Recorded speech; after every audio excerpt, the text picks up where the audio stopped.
yung pagod ninyo sa mga anak na in-expect ninyo na mag-graduate. Isa sa mga sharing ko yung nung nagpatahi na talaga ng trahe de boda yung nanay, no? Kasi in 4 years gagraduate, aakyat sa stage, no? Mag-receive ng certificate, no? Lumiit na lang yung trahe de boda, no? Dati saya siya, mas naging miniskirt, no? Siguro by the time graduate yan, shorts na lang isusunin natin mag-akyat ng stage. Kasi yung course na 4 na taon, tinapos sa 10, no? Mahal na mahal kasi yung eskwelahan, no? Kaya nung nag-graduate, binigyan ng best in attendance. O loyalty award. Loyalty award, no? So, na-frustrate, no? And then, yung isa ba sa inyo, biktima na hanggang ngayon, no? Hindi pa nabubura yung mga bali-balita, yung mga hindi maganda na ipinamalita ng ilan sa mga tao na siniraan ang inyong kredibilidad. Kaya parang ang hirap ng magkaroon ng matalik na kaibigan, no? Kasi kung sino pa yung matalik ng kaibigan, yung talaga yung sobra na magkalat ng hindi magaganda tungkol sa inyo. At yung iba sa inyo, best known, no? And I'm sure makaka-relate din yung iba sa inyo, no? You were cheated. No? Pinagkatiwala mo yung pera, sabi maganda daw na investment, no? So hulog ka ng hulog, hanggang nahulog ka na lang, no? Hindi na bumalik yung pera sa iyo. Yung pinaghirapan mo, paano babawiin? So nasasaktan tayo. At nasaktan tayo. Kaya ang hirap ng magtiwala muli at makipagrelasyon sa mga tao. Kasi pag nakikita mo yung sugat, pag nakikita mo yung lamat, no? Ang hirap, no?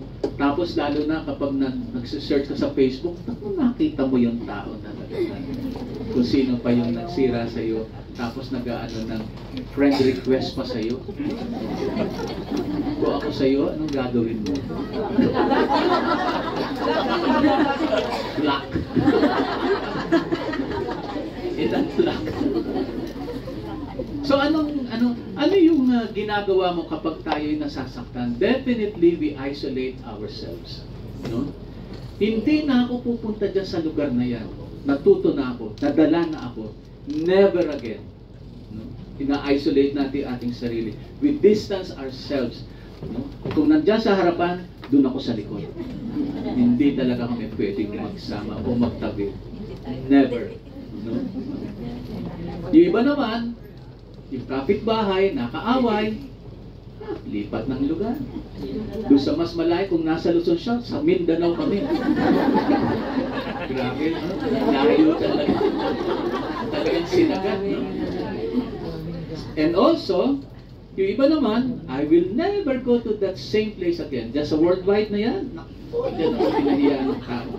Hindi na ako pupunta dyan sa worldwide. Doon na ako sa Shatin pupunta. O kaya doon sa Chunmun, pinakamalayo, para talagang hindi magko-cross yung landas namin. No? We find ways to revenge. Hindi pwedeng ako lang ang maagabyado. Kailangan doble do sa ginawa niya sa akin ang gagawin ko sa kanya. Revenge. No? At kung nag-cross yung landas namin, talagang tititigan ko siya na talagang matutunaw siya sa buko dito sa ganun kasakit. O kung dadaan siya sa escalator dyan, papuntang worldwide, maglilip ako. Para hindi kami talaga magkita. No? And the worst, you backfight. Physical. Sa punutan mo, tatsyakan mo, suntukin mo, o kaya mag-hire ka ng taong magsasakman, mananakit sa kanya. Mga kapatid, kakaiba si Jesus.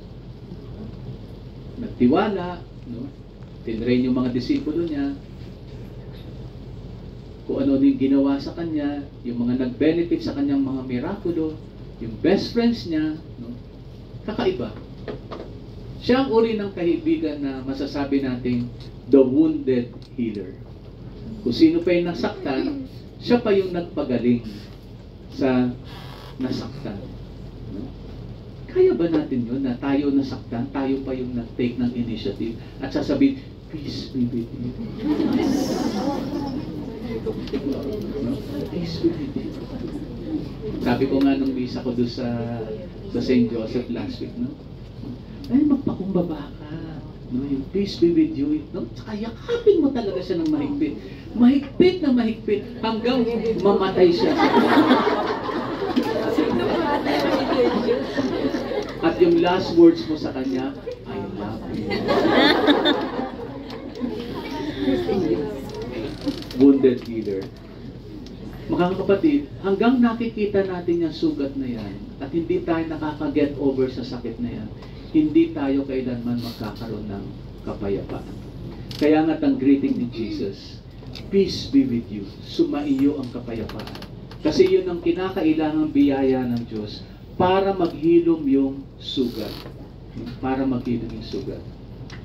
Kung inyong mapapansin, kung sinundan natin yung pagbasa natin sa Ebanghelyo, ang nangyayari doon sa pag-uusap, and then yung panghuli na kung saan nagsabi sa Jesus is, meron ba kayong makakain dyan? At binigyan siya ng fish, no? Ng pritong isda. Pero habang siya ay nangangaral, yun yung ginagawa ng pare sa misa. Na pagkatapos na basahin yung scriptures, yung gospel natin, nangangaral yung pare. At ito yung mismong ginawa ni Jesus sa dalawang disipulo. So much so na nabukas yung kanilang pag-iisip. At natunaw yung lahat ng kanilang pangamba sa buhay.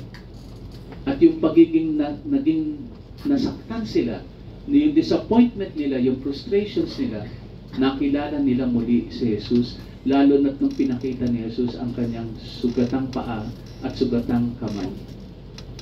Pero lalo nang lumakas ang kanilang pananalig kay Jesus at pagbabalik kay Jesus, nung sila ay nagdiwang na ng sinasabi natin yung huling hapunan, yung sa pagkain ni Jesus ng isda.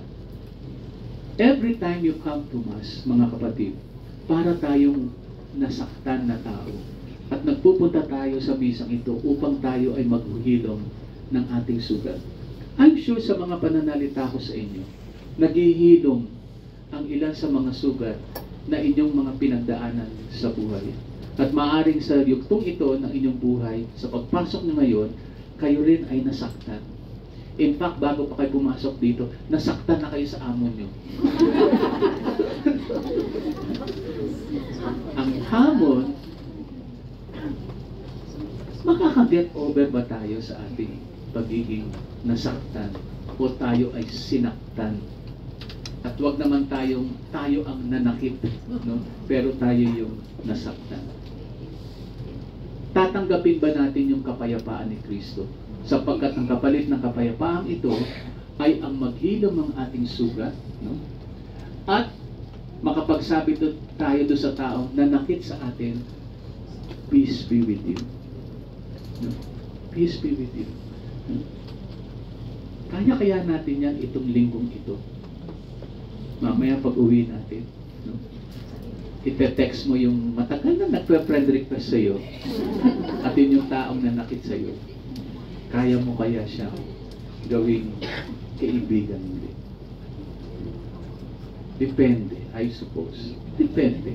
Hindi ganun kadali. Pero talagang makapangyarihan yung kapayapaan na nagmumula kay Kristo. Sabi nga na isa dyan kanina, humility, pagpapakumbaba, kahit na tayo ang nasaktan. Yung sinasabi kong forgive and forget. Sapagkat hanggang hindi nakakalimot, hindi magkakaroon ng kapayapaan.